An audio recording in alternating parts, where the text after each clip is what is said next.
Hey, how are you? Hello, how are you? Can you hear me Oh, okay? I can, yeah. How's things?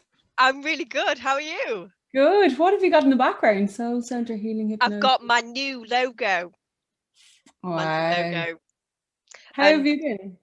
I'm okay. We've just got a new kitten. Oh, really? So I'm really tired. Oh my goodness. I'm so tired. From the kitten. Yeah. So me and my husband have been talking about getting a cat for the garden. Because we've got mice everywhere. Oh, really? Absolutely everywhere. Um, and I don't want to hurt the mice, but I just want them to not be as bold. Do you know what I mean? Because Yeah. they're literally like taking the absolute mickey. I mean, one of them the other day was sat eating like one of my strawberries on the front step, and Wow. I looked at it and I went, "What are you doing?" And he's like, "All right." Yeah, no way. Just bold. Yeah, just totally Where are bold. they coming in from? Is it do you have landfill or something nearby, or is it compost or Uh, both? well, we've got chickens, Oh, and, okay. and we've got a compost heap. Yeah, yeah, it's the compost heap probably even more so than the chickens, I'd say. Oh, well, they're taking the chicken food, aren't they? Yeah. They're just taking everything basically. So me and my husband discussed it. We were like, okay, we're gonna have to get a cat just to try and balance the natural equilibrium of the garden. Because the dog's useless. The dog's just scared to death, absolutely scared to death. Um, Oh, of brilliant. everything basically. She's a spy girl. She's like, oh God. So the mice just boss the dog Yeah. around. I wonder would you be better with two cats? I think when you get animals in pairs, they're better because they keep each other company first and foremost, but also they have a bit of competition then. Yeah, yeah. Well, we might end up having to get another one. I don't know. But when my husband went to pick these kittens up, this was a spontaneous thing. I had no idea that this was going to happen. I'll tell you about that in a minute. Um, but he said that she was literally the second to the last one, and he didn't take the last one because the last one was a male. And when we'd been discussing cats, I'd said to him, I don't want a boy because I've heard that they pee all over the house and I've got enough on my plate. Do you know what I mean? I can't be doing with cleaning up after a cat that's peeing everywhere, as well as toddlers and 6-year-olds and dogs and vegetable patches and mice. So anyway, he brought this beautiful little kitten home. She's absolutely gorgeous. I mean, like the second I saw her. But anyway, so What color is she? she's ginger and white. But Oh, I'm in. she's a proper tabby, kind of a tabby cat, is she? Yeah, she's amazing. So I was cooking tea. The kids were in the room fighting, and I was cooking tea. And then all of a sudden, I just heard this meow, meow. And I was like, are they playing cats? Are the kids playing cats? What's going on? So I kind of peeked my head around the kitchen door, and my husband stood there with this little kitten. Oh my Oh, God, she's absolutely gorgeous. oh, Um, she's a little ginger and white one, but like most of her underbelly's white. And she's ginger on top, but she's got the most beautiful tiger like markings, oh, and she's got love hearts in the ginger. oh, no way. Literally hearts in a ginger. She's so beautiful. Green eyes. She's gorgeous. But not only that, the most important thing is that her character is just beautiful. Oh, wow. She's so loving. She's so gorgeous. I don't know if you guys had a storm where you are last Yeah, night. we've had a lot of crazy weather, all right, yeah. Yeah, well, we had a storm last night, and the cat just would not leave me alone. So I'm transcribing my YouTube session for today, tapping away, and the cat's like stuck Oh, to my stuck to God. my shoulder. Oh, And we've just been trying to get the cat and the dog used to each other, and the dog's not happy at all. I mean, she's really placid, but she's just not happy because yeah, she's a nose out of joint. Yeah, yeah, yeah, a territory's been invaded, and the cat's like, like trying to wind her up and stuff. yeah. Oh, Oh, but I'm sure everything will settle down. But on night one, I just felt for her. I mean, she'd been taken away from her mum. mm, Um, she was really scared, I could tell. yeah. And so I ended up sleeping in the room with her, and she slept on my chest. And Oh. until halfway through the night, the hamster wakes up and decides to go in its wheel. which then wakes up the cat. The cat then starts God. running around at like 2 o'clock in the morning, chasing its tail. I'm like, do you know what? I just can't do this. So I ended up saying to the cat, right, stay here and chase your tail, and I'm going to get a few hours sleep. And then in the morning, when I came into the hall, because our hall's quite big, and I'd taken everything out of it that, you know, could cause her any injury, apart from the shoe rack. The shoe rack's still there. And obviously I bought her beds and whatnot. The first night she slept well, she didn't, but she was supposed to sleep in a cardboard box with some towels. But anyway, that morning I was like, pussycat, thinking, oh my God, where is she? And she'd gone to sleep in the shoe rack in one of the shoes. Oh my God. Oh my God. I know. And then the second night she slept on top of the coat stand. Oh my God. And like, I don't know how the hell she'd scaled all the way up there. So all these beds and whatnot that have arrived, she's not bothered about them at all. She's claiming her own space. she just sleeps wherever she wants. But it's been so hard because this has been the first day that I've worked since I've had her. Yeah. So my parents turned up to pick the kids up. So the kids are out of the house. But the kitten's like, I've had to leave her to come and start work in the hall. And you have no idea what's going to happen when you get back. I know. Oh my God. Yeah. I have no idea. Yeah, you kind of forget these things. There's like a whole practical side to the cuteness. Yeah, exactly. And I'm kind of learning that because I've never had cats before. But I've always wanted one, and now I've got one, and I've totally fallen in love with it. But yeah, it's quite tiring. Yeah. You're kept on your toes. So and how have you been since the session? I'm dying to know. Have you noticed any because you never get to hear like the longer length results. Have you noticed any difference or no? Or yeah? So I've noticed loads of differences. So really? are you happy for this to be shared? This chat to be shared, or do you want? Oh God, yeah. Yeah. Okay. So if I'm going to share my session, first of all, I want you to introduce yourself and tell everybody what it is that you do, because then when I talk about the session, everybody will understand. Okay. Tell everybody your full name and exactly what it is that you do. Do you want me to just go ahead? Yeah, just go for it. Okay, yeah, cool. My name is Deborah J from Ireland, and essentially I use a combination of nature's maps. So I use astrology, I use lots of practical tools and intuitive guidance to help women to essentially come home to themselves. So my system of soul navigation uses 3 pillars. And the 3 pillars that I use are, the first is essentially uncovering your true self.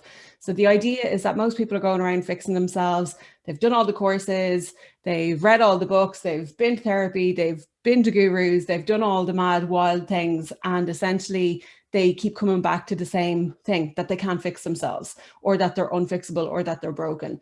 And so for me, that's the first part of this system, because when you realize that when you keep coming back to the same conclusion that you're broken, you have to understand that you're not broken. You can't fix what's not broken. So if you keep coming back and it's just you at the end of it, then you have to begin to understand and accept that that's you. That's you at the core of it. So when we stop actively fixing ourselves, we stop actively rejecting ourselves. And when we stop actively rejecting ourselves, we can start to integrate that. So I use astrology to essentially look at a map of who we are and who we're not, to be able to kind of cut away the fluff, because I think a lot of people are living their lives according to what they think they're supposed to be doing. And underneath it all, at the core, they actually know what they're supposed to be doing, but they just don't know how to trust that.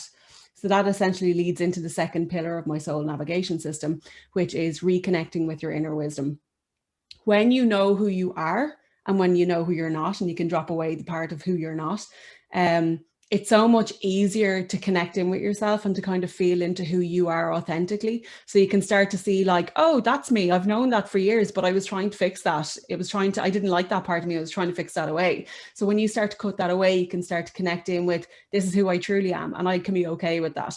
And a lot of people, I personally feel, a lot of lack of fulfillment, a lot of this searching outside yourself for the answer all the time and a lot of the unhappiness, and even down to depression, and just miserableness that we have, or even anxiety that we have, comes from a lack of connection to ourselves. When we feel these really hard emotions, often we'll search outside ourselves for a way to fix them. But in actual fact, it's your soul crying for you to pay attention to it.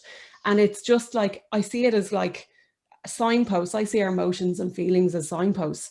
So our emotions and feelings, when you're not having a good emotion, it's basically saying, turn back and look at yourself. When you're having a good emotion, it's saying you're going the right way, keep going. That's not to say that we need to have constant good emotions, because we're human. But we've been conditioned that we're supposed to be hovering off the ground with a perma smile tattooed on our face. And if we're not doing that, then we're not a spiritual person. And actually, to be spiritual is to have both sides of light and dark, and to be able to navigate those, and to be able to see that that's actually just sending you back into a different direction. So reconnection with your inner wisdom, which is your inner GPS, your inner compass, is part of the work that I do also. And then the third pillar of what I do is interpretation of your environment.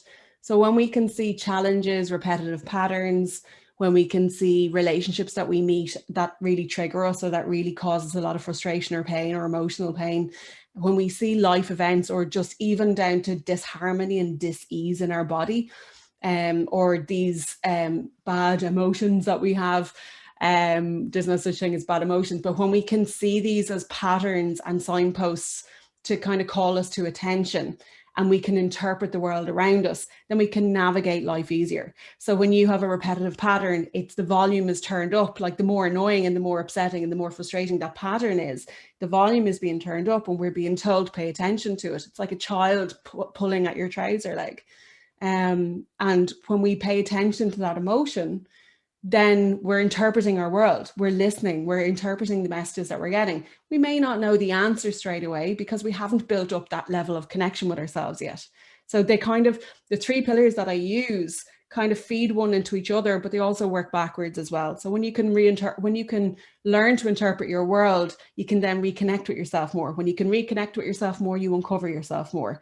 When you uncover yourself more, you reconnect with yourself more, which means you can interpret your world more. So it's like this kind of recycling system. And we're never finished on this journey, ever. We are never finished on this journey. And I think if the biggest help that I could give to anybody is to know that there's not a goal. Every day is your goal. Every day of getting back on the wagon that you fell off yesterday is your goal. And if that's your only goal, then you're so much more closer to where you want to be. And it'll bring so much more fulfillment as well. So that's a short answer of what I do.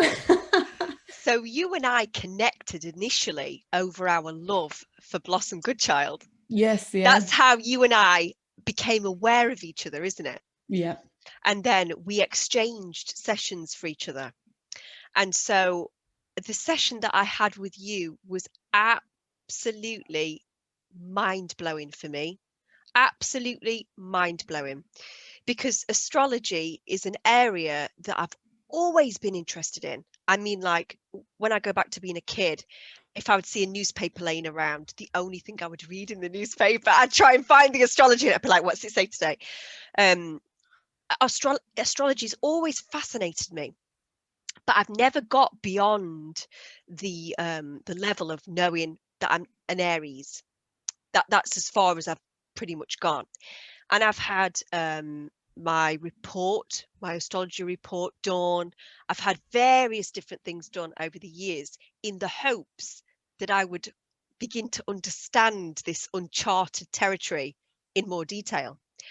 And every time I've had a report done or I've had something done, I've ended up coming away even more confused than I was before I went into it.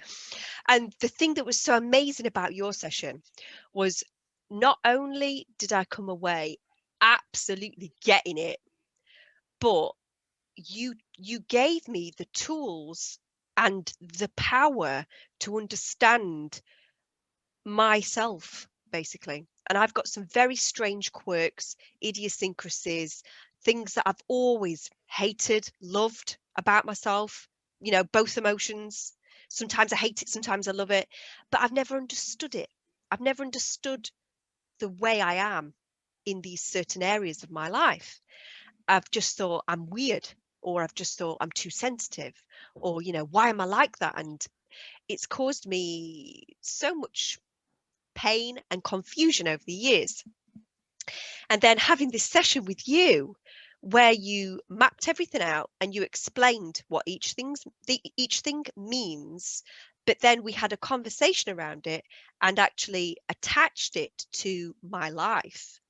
It made everything so much more tangible and understandable. And I'm going to explain a couple of bits around that to breathe life in it for people so people can understand what I'm trying to say.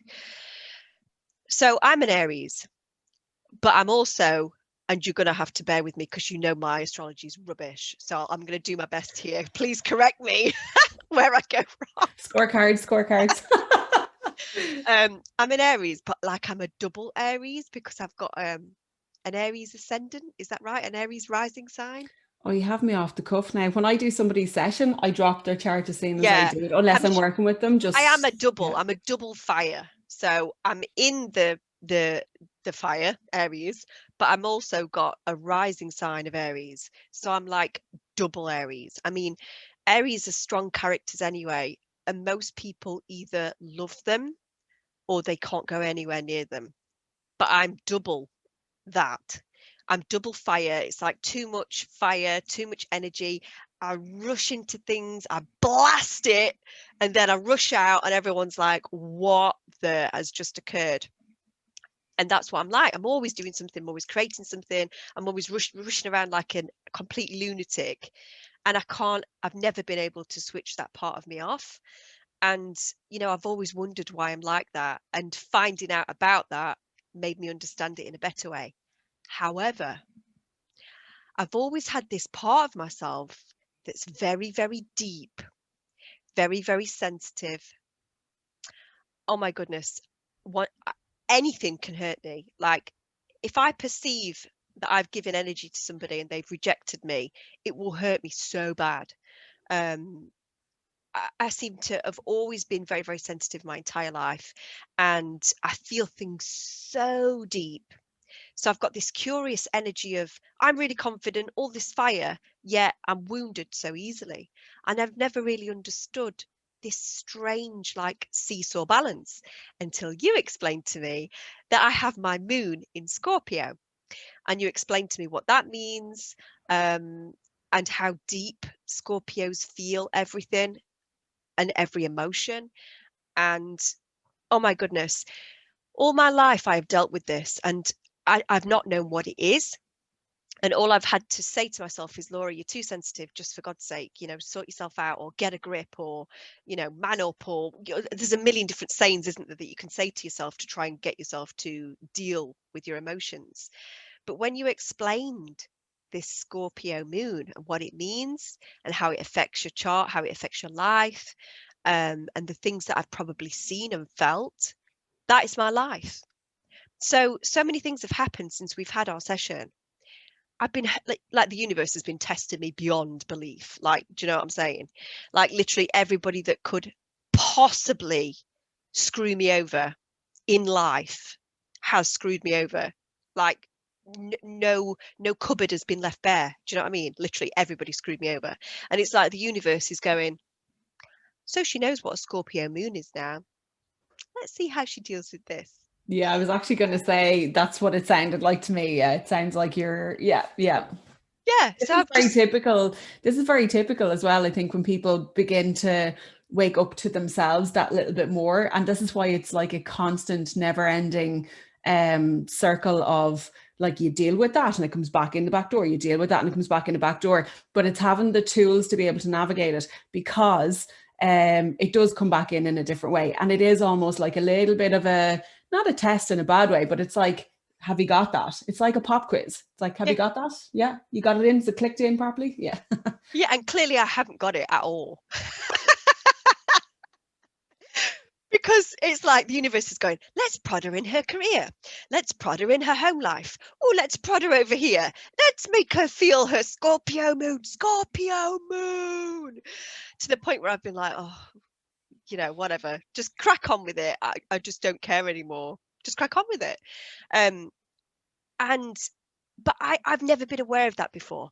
And also as well, another part of my life that you just really made sense of for me was, and I am going to get this wrong, so you are going to have to correct me on this one. Is it the North Node and the South Node? Mm-hmm. So one of them's where you were, one of them where you're going. Which way is that? So the North and South Node are, you've got, the South Node is kind of like all the skills that you've built up either in past lives or in this life.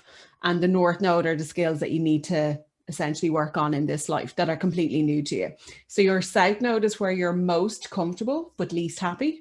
And your North Node is where you're least comfortable but most happy. So when we're tired, we're ill, we haven't slept well, when we're cranky, upset, whatever, like, or just in like a normal kind of lazy mood, we tend to like default back into our South Node.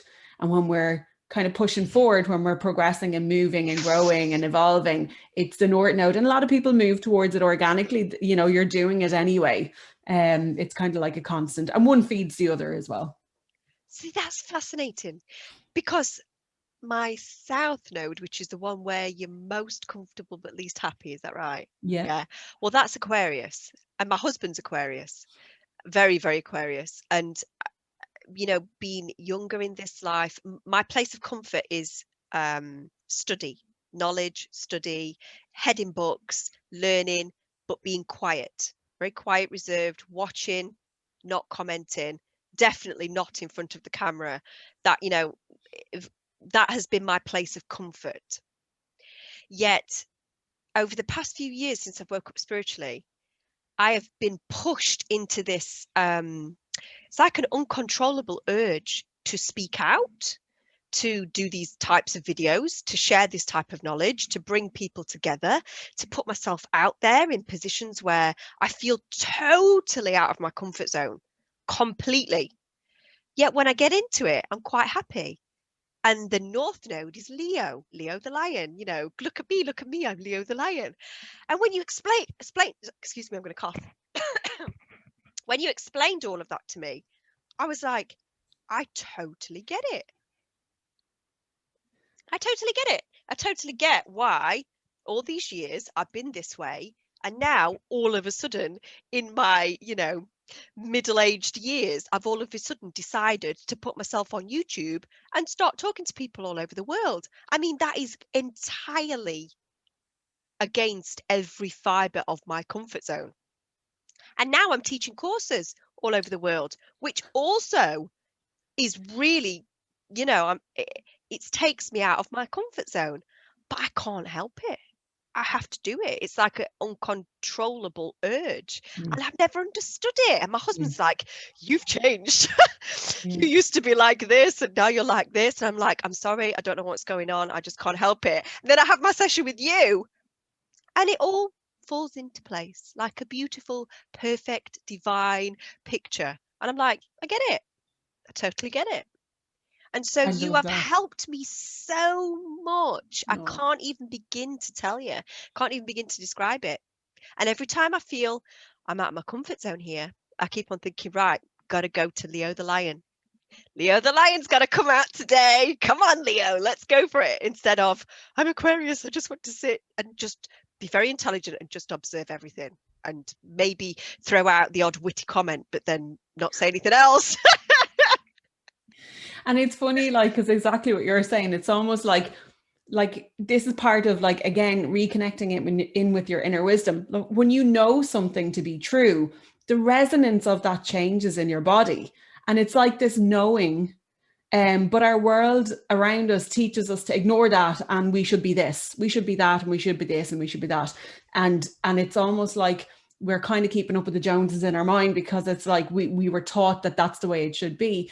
But in actual fact, if we could cut away all the stuff that we're not and list and like know, oh, okay, it's because I'm meant to actually be in the spotlight. I'm meant to be a leader. I'm meant to be, you know, leading from my heart. I'm meant to be creative in whatever it is that I do. Like, it may be uncomfortable because it's North Node, because you haven't done it before. It's not a skill that you've developed before. But when you do it, you have this feeling of like, yes, like, you know, it normally feels really, really amazing. And I think that that's a pretty good North Node indicator. It's a bit like, okay, you've done it and you feel really accomplished afterwards, you know. So yeah, I love that. It's lovely to hear. It's lovely to hear the aftermath as well. It's lovely to hear kind of the longer term effects of it. And also as well, you've helped me so much. And this was a big one for me. This was like my underbelly as well. And I think many, many mothers feel this way. Um, I've always felt guilty for carving out a little window of time for my career. And, you know, the majority of the time I am with my children. I only work actually now 2.5 days a week when I'm doing courses. Yeah, it's still 2.5 days a week. That's it. 2.5 days a week. The rest of the time I'm with my young children.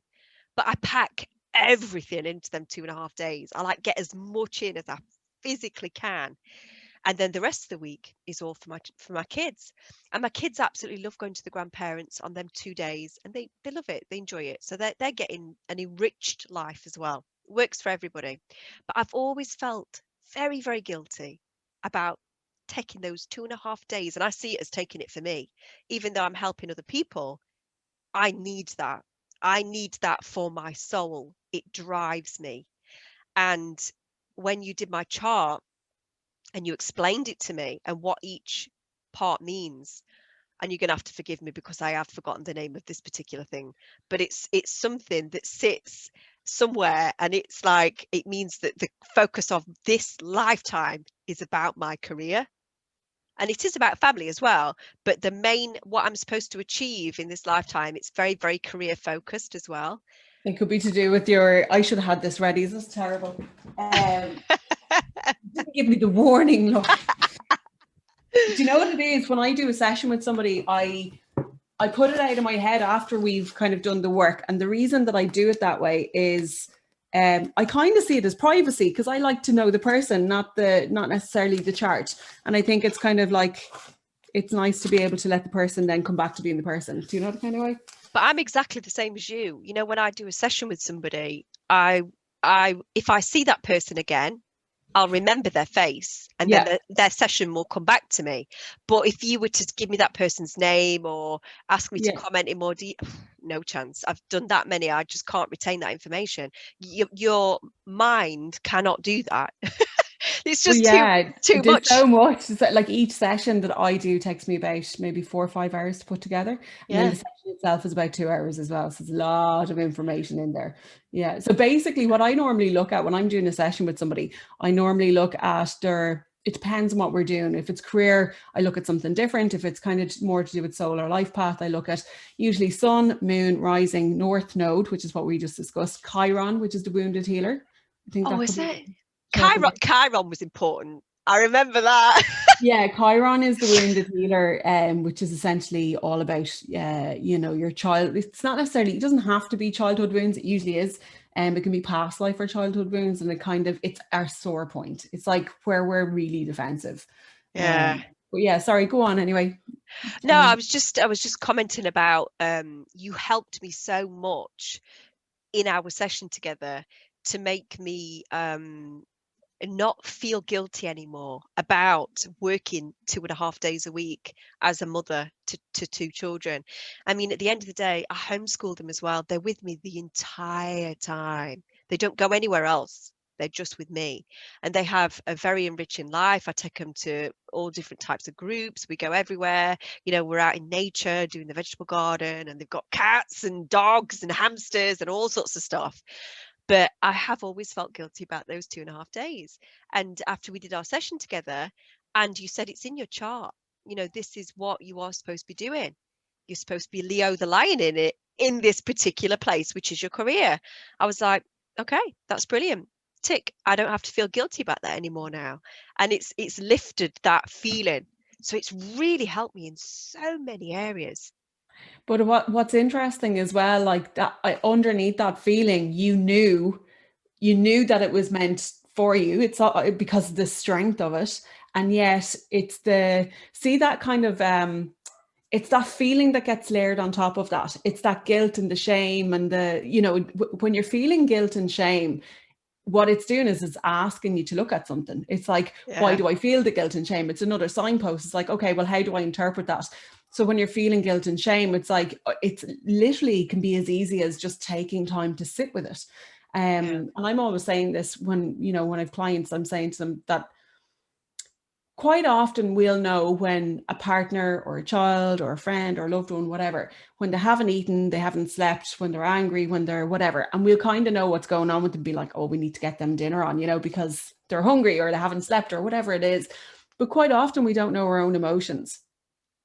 And the reason we don't know our own emotions is because we're living in a world that's externalizing us all the time. It's like, we're constantly Googling what's wrong with us versus actually just feeling into our own Google center to know what's wrong with us, And I always equate this to, like, if you look at birds in a tree, birds don't watch TV commercials on what birds need to eat. They don't, look at their next tree next door and go, why are they got different color feathers than me? Where can I get them? And they don't, read how-to manuals or go to courses on how to fly out of the nest and not crash land into the ground. And it's all very instinctual. And the work that I do is essentially taking away all that programming to kind of bring you home to yourself so that you know who you are, so you can come back into the core of who you are and operate from there, to be more self-sufficient. And self-sufficient doesn't mean that we don't that we cut everybody out. Like, we're living in a very toxic feminist world at the moment, where feminism has gone to an extreme where it's like, cut away the men, and the men have done everything terrible, and that's taken away the natural balance of our system. So being self-sufficient is not about cutting other people out and being like so independent in yourself that you don't need anybody. It's actually the opposite. It's being so self-sufficient that you know yourself so well that you can be in relationship with other people without feeling you're going to lose your identity to them, or that that's going to be taken away from you. And doing these sessions, while astrology is one tool of it, I see astrology as like a map. That's all it is. It's just a map from nature to be able to bring you back into that. But equally, you can sit on your own and feel into those emotions. And what I was saying a few moments ago is, emotions, the first time we have them, they're very primitive. The first time you have an emotional reaction to something, it's when you're a kid, and it gets copy and pasted over and over and over again through your whole entire life. And it changes and it morphs a little bit, but the undercurrent of why you're hurting is quite often something to do with childhood. And you know this from doing your hypnotherapy. So really what you want to do is, when you have an emotion and it comes up, if you don't recognize it, we want to label everything. It's like, that's anger, that's happiness, that's joy, that's sadness, that's grief.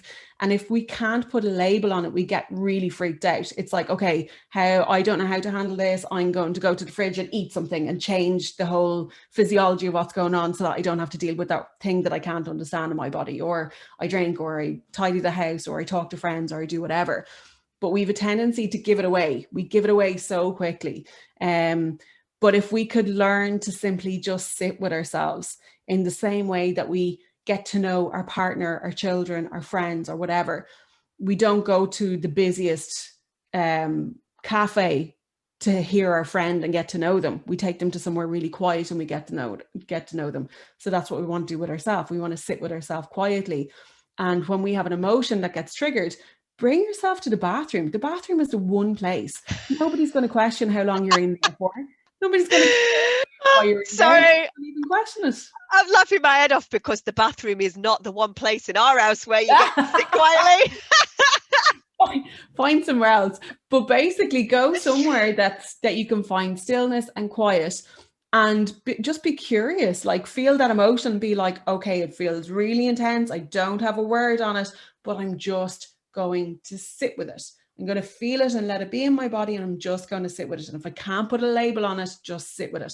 And the more you do that over and over again, it's incredible. Your body starts to realize, your energetic body, your inner wisdom starts to recognize, oh, they're turning up. They want to know about this. Yeah. And every time you feel it, every time you just take that time to turn up and just to show up, it's like, oh, you've another energetic self. You have fragments of yourself that literally go, ooh, that person's showing up. They want to get to know me. And I know that sounds a bit weird and bizarre, but it's actually a great way of being able to integrate this, because when you do it often enough, eventually all that stuff you've been trying to get at for years it'll start to just bubble, and it won't be scary or horrible. It'll literally just bubble and be like, no way, that's what was bugging me. Like, and the more you turn up for yourself, that's essentially a lot of the work that I do, is getting people to reconnect with themselves, build a relationship of trust and rapport with themselves, look at nature's maps. And that's like, it's literally looking at the patterns in nature around us. And you're absolutely fantastic at what you do, because you've given me, finally, after all of these years, some clue as to what I always felt was my weirdness. And, you know, why people seem to like me, or they really hate me. Like I am, and that feels like rejection, you know, like all over the years, you just feel like you're constantly rejected because people just don't seem to like you. And you're like, okay, I'm obviously unlikable. And for many, many years, I hated myself for being this way, for being so loud, for being so, I know I'm too bubbly for people. I know I do many people's head in. And, you know, it's like Marmite, isn't it? You either like that person or you don't like them. And I've experienced that in every single place that I've been. I've never found a place that I feel I can call home, but it's because of this extreme energy that I have within this astrological framework. And I'm also a starseed as well, so I feel things very, very deeply anyway. I've got all of this crazy wounded past life stuff going on. So to finally get to the bottom of that, it's really given me a lot of peace of mind around my feelings. And when I do have these strong feelings that come up, I just talk to my Scorpio moon and I just say, look, you know, we've got to deal with this. You've got to stop getting so upset about this. You've got to stop letting this stuff get to you, because it's going to happen whether you like it or not.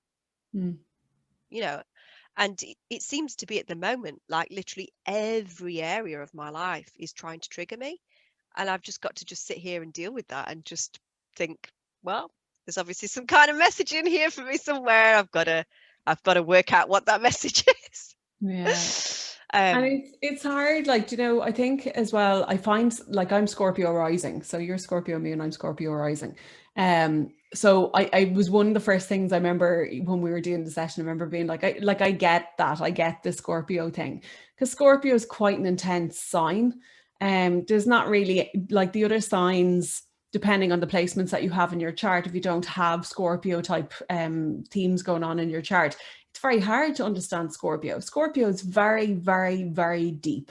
Scorpio is, oh, there's a puddle with a little skim of water on top, and you step in and it's the cavern of water and caves, underwater caves. So it's very like still waters run deep. It's, you know, and they're very, Scorpios are so loyal, so loyal, that when you hurt a Scorpio, they assume, because of their level of loyalty, they assume everybody else's level of loyalty is exactly the same.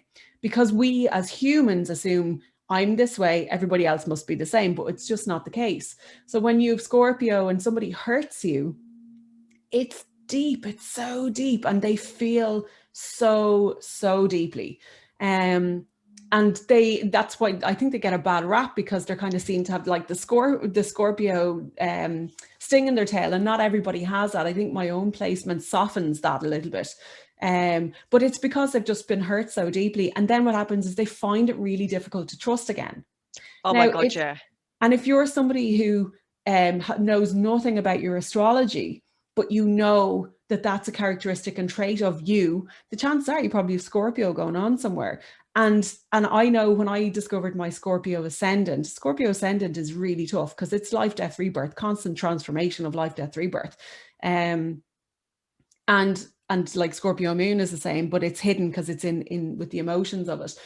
But when you know that, the darkness that kind of comes with Scorpio gets lighter. It's almost like light has been able to be shone inside that kind of like the depths of the corners of where us Scorpios go. And it can be really transformative, which is very Scorpio by itself as well. But Scorpio, I kind of see it like they're like the detectives. They dig, dig, dig, dig, dig, dig, dig, dig, dig. So when you say 1 and 2 equals 3, Scorpio are like, yeah, but why? Like, I don't Yeah. understand. Like, why? You know? And I kind of see it a little bit to be like, you know, they like, you know, when you're scooping out like a melon, I always have these random images when I'm talking about these things. But you keep scooping out a melon. If you keep scooping and digging, you're going to get to the skin and you're going to burst through the other side. So with Scorpio, quite often they need to tap into their opposite sign, which is Taurus. Like Taurus is completely different to Scorpio, to be able to help them to turn back and like see the light and turn back and kind of face the right way again. So with Scorpio, I think quite often they're so like obsessive about the dig, dig, dig, dig, dig, that when you can turn them around to face themselves, like, oh, okay, you know, it's like this realization, and it's beautiful and it can do so much. It's so true what you say. It really is. What you said about Scorpio and loyalty, and that's the thing that I think I've struggled the most with in my life. And when you explained that to me, oh my goodness, it's worth a million. It's worth 10 million, because I am the most loyal person you will ever meet. If I am your friend, I'll do anything for you. I'll move heaven and earth. I'll never stab you in the back. I'm the most loyal person in the world. I've got you. Do you know what I mean? I've got you. I'm there. I'm there for you.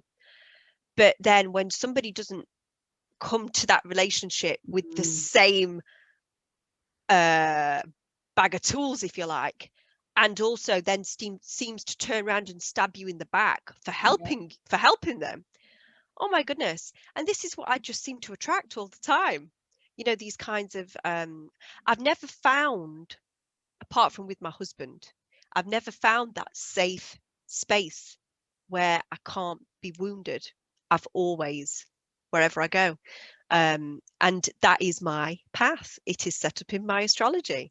You know, the Scorpio moon, I've got to keep working through these emotions of being stabbed in the back over and over again until I get to the point where I can just deal with it and think, okay, well, that's what happens here in this lifetime, in this realm. And then I think when you get to that place where you can deal with it and not be hurt by it anymore, I'm hoping that some kind of transformation happens. You know, I feel a lot of it as well is, you know, as I said, I'm Scorpio rising. So for me, like I say this a lot in any of the kind of podcasts or interviews that I'm in, like I've suffered with the darkness, really. And when I say the darkness, I mean, I haven't wanted to be here. I've literally been like, I can't do it here. I didn't get the manual. I didn't sign this. I didn't read the small print. I don't know why I'm here. I don't really seem to be very good at life. This is me for years. I was like, I'm a crap human. I'm really crap at life. I don't know how to do this properly. Everybody else seems to have their shit together, and I just can't do it. And I hated on myself for years. And I mean, really, really hated on myself. And it was back in 2015 when literally good old Hollywood style drama, my life completely fell apart. And I didn't know I was lost. I literally didn't know that I was lost. And it was when everything was pulled away from me that I realized how lost I was. And I started to then come home to myself. But that darkness is it's really challenging. It's a really difficult place to be in, because you kind of feel almost powerless to it. But when you start to understand that it's just part of your astrology, rather than also, I'm always kind of a little bit afraid of, you know, you don't want to blame the astrology either. But what it is just, it's like having a signpost in front of you. You wouldn't blame the signpost. It's just trying to show you something. So even with these placements, I feel the best way of working with them is, first of all, to know that it's part of it. So this life, death, rebirth part is just a constant thing that will happen. Now, how do you turn the dial down? Because that's really what we want to do. Yeah, you want it's like when the volume button is right up, that's when it's asking for attention. When you know and you're consciously aware that this is just part of how life is, then what you can do is you can find ways of turning the dial down and seeing that as growth. Because with Scorpio, this life, death, and birth transformation, constant transformation, is a huge superpower. It is like the more times you get knocked down, the more stronger, the more resilient. Scorpio will go where angels dare not tread. It's, you know, everybody knows the Scorpio will talk about all the taboo things that other people won't talk about. They are happy to discuss the nitty-gritty stuff. They're happy to discuss the things that other people don't want to discuss, but like they want to, they need to, but they don't know how to do it. And Scorpio will literally go to the places that other people don't go. Think of a private detective, you know, that's really totally Scorpio. Yeah. And the reason that that's so important to know is that that's part of that superpower, because the more times you get kind of, you have to burn everything down and start again. It's the phoenix rising from the ashes. So your superpower is this incredible resilience that you get from understanding that that's just part of your journey and learning how to work with it. And the way you learn how to work with it is listen to the emotions, listen to the feelings, be okay with the flow. You don't have to predict the worst. I think Scorpio is like, it's like they know that this is the pattern, so they like predict the worst. It's like, oh, this, you know, this is how it's going to be, and there's like a fear then that comes with that. And it's learning how to bring yourself back to the present moment of, but how am I now? You know, and we were talking before as well, and we were saying like a lot of the, you know, especially over the last while, there's been a lot of changes from people realizing that the mainstream media is feeding them an awful lot of not so healthy information, and that gets in on you. And then when you leave the mainstream and go to the alternative narrative, it's kind of like replacing cigarettes for sweets. You know, it's like replacing one thing for another. And when people go through that process and transition, they realize that even that world is filled with a lot of mud. And so there's like this uneasiness of like, what do I believe in? What do I trust in? And so many people in the world right now, they don't know what to believe. They don't know what to trust. Everything feels like an illusion. Everything has been a lie for them, and they don't know what to do. This is very scorpionic energy. So what do you do with that? You come back to your center. You come back to your center, and you come back to now, and you literally sit there and think, in this moment, am I safe? Have I got everything that I need? How am I now? What can I prove right now in this moment that's in front of me? And if you can't prove it in this moment in front of you, that's okay. Just let that be your space. You don't have to believe everything. You don't have to not believe everything. You don't have to have complete conviction over everything. Your belief system is going to wax, wane, and change when you're in this spiritual evolvement. It's your enlightenment. This is the awakening that you're going through, and it's painful because everything gets taken away from you. Everything that you trusted before is taken away, and it's usually a fairly lonely path because nobody else really gets the torture and the pain that you're going through, and it's all emotional and mental. But how do you calm that storm? You come back into your core and you just check in. And the more you do that, the more you literally say, how do I feel now? What's real at this very moment? Yes, I'm afraid of so many things in the future, but are they imminent? Is it happening to me right in this very space? No. So how just come back into that space? And it's the best present you can give to yourself. That is absolutely the best advice for everybody, because you're so right. You know, the mainstream media is a load of old tosh, and the alternative narrative has got so muddied up by, you know, many deep state shills embedded within the movement, because they knew that this was coming. They knew that this time was coming. They knew the Great Awakening was coming. And so there is so much misinformation out there, and it's designed to get people's hopes up and then drop them. And so the people that have awakened and are moving towards the light then feel discouraged, and they think, oh, it was all rubbish. Nothing's really happening, you know, and it's all an illusion. Everybody's still looking out there for the answer. And what we all need to do, exactly what you've just said, is go back inside, sit with that, look at your immediate environment. And, you know, at a certain point, we're going to have to start thinking of, okay, well, who else seems to be, you know, in this same place where I seem to be at the moment, and coming together more as groups. And I feel that people all over the world will start to do that, because the energy is going to get so chaotic out there, so chaotic. For the people that haven't quite worked this out yet, that you need to check inside first before you look out there, and those people that don't have that strong connection to source, for those people, it's going to get so confusing and so scary and so chaotic in the external world that many people are going to start just completely losing it. And, you know, for us, we need to do exactly what you've just said and find that stability within. And if there's only that, only that seems stable, that's where we need to sit with it. We just need to sit with that stability within. And you know, if there's one thing that I've seen, like I've been through this process, you've been through this process.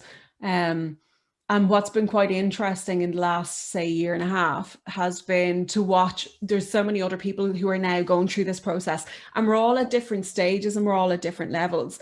And the pattern that I see is, and again, I say this because this is where I've been. The pattern that I see is, you know, living the life that you think you're supposed to be living according to the world outside you, and doing, like, you know, I'm not saying anything against the 9 to 5 at all, because we all need to do 9 to 5 money wise.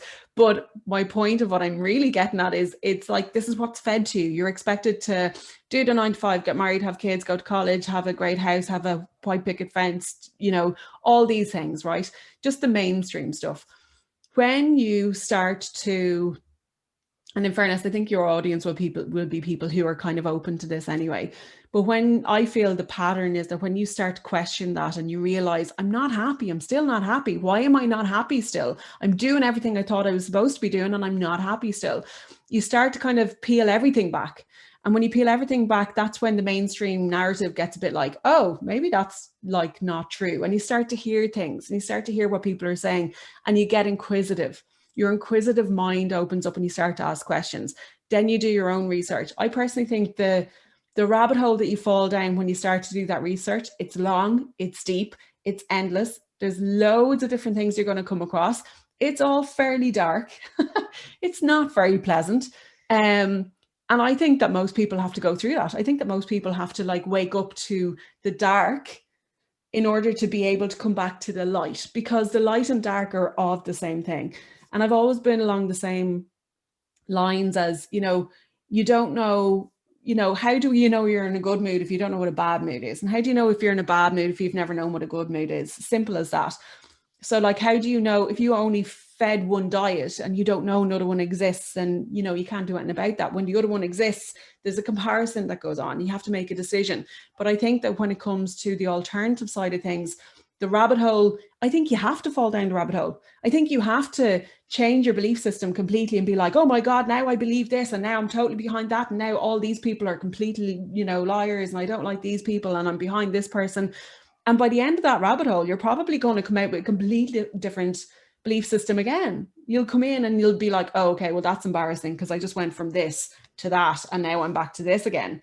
So I think on this journey, one of the best things that people can do for themselves also is to be adaptable to changing your belief system, and to be okay with it changing, because it's going to change. And how you'll know what's real is when you finally come back to center and you really kind of come to the conclusion of, well, I'm, you know, I can only deal with what's in front of me because this is my world. And then that's your center and that's your core. And there's so much conflicting information out there. I mean, how is anybody supposed to make sense of it without going absolutely insane? Yeah. I mean, and I've come to that conclusion now that all of it's just to pull you off center from what we should be doing. Distraction. Which, it's just a massive, big noise, big distraction. Planet Earth's like the ultimate test, isn't it? It's like the ultimate test. I mean, we have got to be the hardest, most badass beings of the entire universe after this, because everything is set up to pull you off center. Even like things like your astrology, you know, and like the Scorpio moon that I've had to deal with my entire life. Everything's designed to, like, but do you really know who you are? But do you really know who you are? Who are you really? So you get to the point where you're like, well, all I know is I am the light, I am love, and I want everybody to be happy I wish well to them all. But if they don't want to be happy, that's up to them. But this is what I'm going to be, and this is what I'm going to stand for. And right now, I'm standing for the light, and I'm going to shine as bright as I can, no matter what happens, no matter what narrative is true, no matter what actually ends up happening out there. In here, I am going to be the light. And that is the only choice I can ever really make, isn't it? It's the only choice any of us can ever really make. Yeah.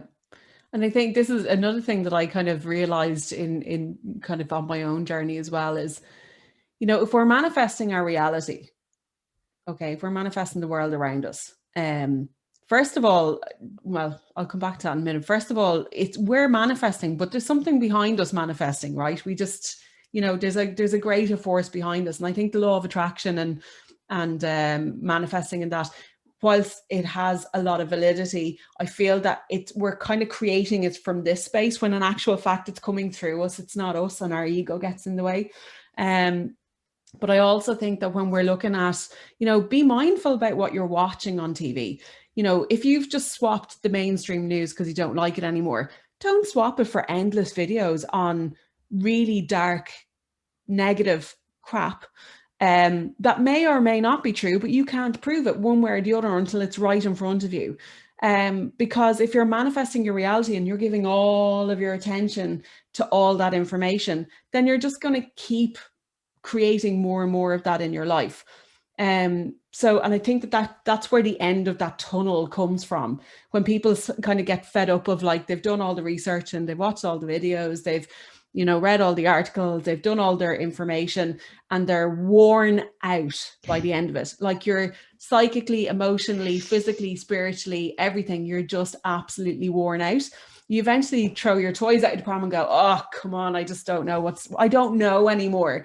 When you get to the point of, I just don't know anymore, congratulations, because now you're really where the sweet spot is. And that's where you can build from, you know? Yeah, you're so right. You're absolutely right. And everybody goes through that, you know, with this awakening. You know, you go down the rabbit hole, you learn some of the most horrific things that are happening on this planet, and you only have to look at how the planet's set up to know that that's true. I mean, I've always known that there is some really sinister darkness, underhand darkness on this planet, because the things that happen on this planet just shouldn't happen if we were wired up right. Do you know what I mean? I mean, a loving being would not allow people to die of hunger and starvation in other countries. And something happened. Actually, one of the things that started to wake me up was that comic relief. One year I was like, no, no. Something's not right here. Because I remember the year when literally we raised that much money that literally every single person in the world should have access to, you know, clear running water, food. We raised enough money to give everybody the tools to grow whatever food they ever need. So if we're still doing this now, and I'm in my 40s, and I remember this from being a kid, something is not right with this situation. That was one of the first little niggles that used to be like, look over here, come on, start digging. Scorpio, start digging. Because I was like, no, this is not right. And, you know, when you start to look at how our world's set up and how the mainstream media, you know, I think one of the best things as well is when you understand the law of attraction and you read things like The Secret and The Power and all that kind of thing. And you think, well, if we're sensible, highly evolved beings like we think we are, why are we talking about all the negative stuff on the news all the time? Why are we piping that into every person's home every single day? On programs, like this is the other thing. Like, think of the word, it's a program. A program is something you use on a computer, yeah, to program something. And we watch programs on channels. Yeah, on the television. Yeah. I mean, and when you get to that point where you're like, I just don't get it. You start to see your world in a different way. And you're like, well, we can change this by literally having all of the mainstream media publicize all of the positive stuff. In a few days, the world will be changed. But then you start to realize that nobody wants the world to be changed. Nobody, well, not nobody, many of us do, but the people that are in control at the top, they don't want the world to be changed. They want that negative propaganda pumping into everybody's houses, keeping the law of attraction working in that way. So we're drawing negativity to ourselves. And then you start to question that and think, why? Why would that be? And then that's a massive rabbit hole that you drop down, isn't it? When you start to realize that the guys at the top literally want us all under the thumb, just going to work, coming back, drinking our addictions or smoking our addictions or taking our addictions whilst watching the television, all the programs, all the channels, and then back being slaves. And you're like, oh my God. And then the moment where you remember that time you watched the Truman Show and you were laughing with whoever it was you were watching it with, can you imagine? They would have worked it out by then. And then the biggest penny drop occurs and you think, holy, this time. Oh my God. But as well, even with all that said, I feel that like we're here, we're here as humans. We just have to kind of get on with it. And at the same time, I think it's important to know all the possibilities. I think it's important to just be like, you don't have to believe them all. You don't have to not believe them all. Just be aware of them and just be curious and creatively imaginative enough to kind of go, I wonder what if, and it doesn't have to be truth. It doesn't have to not be truth. It doesn't really actually matter. What matters is what's in your space and how you decorate that space. So do you want to decorate it? Like I remember when I was going off to do ayahuasca, and one of the things that was said, we did a dieta beforehand. One of the things that was said to us beforehand was essentially that you cut out all media. So no newspapers, no magazines, no radio, no news, no nothing like that, no TV shows or whatever. And I remember being like, this is kind of before I had fully kind of woken up. And I remember being like, that's a little bit random, a little bit odd. And when I got there, when I cut it all out, because I wanted to have the best experience with ayahuasca as I possibly could. So I was detoxing myself in every way I could. I remember when I got there, it all started to make sense because I was hearing music being played and I was like, oh my God, it's like the music is like all about being codependent and all about like, I'm so subjective to your love and like, I can't live without you. And yes, you can live without that person. Like it's so subjective. It's like, my heart has been broken and it's all your fault and I'm a victim. And like, listen to the words of songs. I'm not saying that you have to turn into a nun or a monk and shut yourself off from the world. What I'm saying is just be aware. Be aware. What is that billboard telling you? What is it selling you? And how is it selling it to you? Just be aware. You don't have to change your whole entire belief system. You don't have to put down people who don't believe in the same things as you. And you don't have to feel put out because they don't believe in what you believe. Just be curious and open to the fact that the world around you is telling you how to be. As I said, birds don't watch TV commercials on what birds eat to eat. They don't go to courses on how to fly out of a nest. It's look at nature. Nature an acorn doesn't drop into the ground and go, oh, I'm not really sure how to grow up from here. Like I'm going to Google it. I'm going to have to Google it. But look at nature. Like that's essentially, again, the soul navigation system that I've developed and that I use is essentially trying to get people to look at nature for all of their answers. Nature hasn't been tampered by man. Yes, I know the effect that we've had on the ecosystems and a whole lot. I get that. But look at individual pieces of nature and see how a blade of grass grows without any help from mankind. How animals reproduce and they go about their daily business and they hunt for food and they know where to go and they emigrate or they migrate and come back, and like have a look at nature and see how it's operating, because there's so many patterns and systems that are natural and organic and in flow. Now look at humans and look how completely unnatural and unorganic and not in flow we are, because we don't know how to answer our own questions. We don't know how to know, is that true or not true? How do I know that it's true or not true? I feel it in my body. And even if you feel it in your body, is it still true or not true? Or is it fear? Or is it, do you feel like that's definitely a yes or no? So regardless, I feel, of what's going on in the world, and this has been my journey, I've kind of gone down the rabbit hole really deep, come back again, and felt really fearful.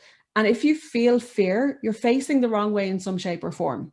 And if you're down the rabbit hole and you're down under, like, you know, unearthing all the truths of the world, whether they're truths or not truths or whatever they are, it doesn't matter. How do you feel is what matters, because how do you feel is how you're creating your environment. It's how you're decorating your environment. And if listening to music that has really bad messages in it because you haven't been consciously listening and consciously aware is making you feel crap, then change that music to something that's really positive and good for your body. If you're watching TV shows that are constantly triggering you and making you feel like crap at the end of it, stop watching them. And like, you don't have to stop watching TV. Choose what you watch. Just be conscious and aware. See the red flags. You know, when you're watching TV shows and it's like, it's conditioning to you in terms of relationships, even it's conditioning you how to have a relationship with your family and your partner and all the rest of it. That's TV showing you. That's not a real relationship. Real relationships mostly don't function like what you see on TV. So just my biggest message is we need to come home to ourselves and wake up to who we are and be more discerning over what we allow into our life. You're totally right. And Yeah, that message that you gave there about nature, I think is what everybody needs to come back to. And it is that right now, the systems that we've set up as humans, or the systems that have been set up for us and we've been shoved down that path, they're not working. They're not working. And we have to reconnect with our planet, of which we are a part. And we have to find exactly what you have just said about the birds. They just know. About the animals. They just know. They connect. They hook in to the energy. They allow themselves to be guided by their intuition, by their feelings, and they go with it. We have put so many barriers and breaks and blocks in place of our intuition, of our natural state. You know, phones, TVs, laptops. And yes, there can be benefits to it, but we have allowed ourselves to be steered so far down this path. We don't even know what the feelings are in our body anymore. When we feel a feeling, we're like, what's this now?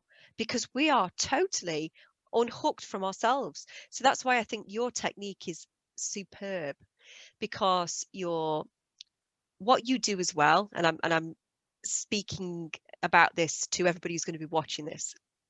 What you do as well is not only do you map out the actual physical astrology of the person's life, but you give them tools and techniques, just as we have been talking today on this chat, to show them how to reconnect as an actual human being to the environment, to earth, to their soul, and to be a more conscious human being moving forwards rather than being reactive to what's going on out there.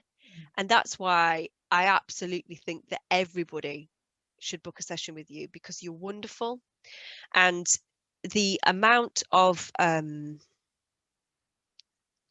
help, I can't think of the right word because there isn't a word for it, but what you have given to me, and you imagine, and you know, because you're Scorpio yourself, you imagine how deeply I feel this.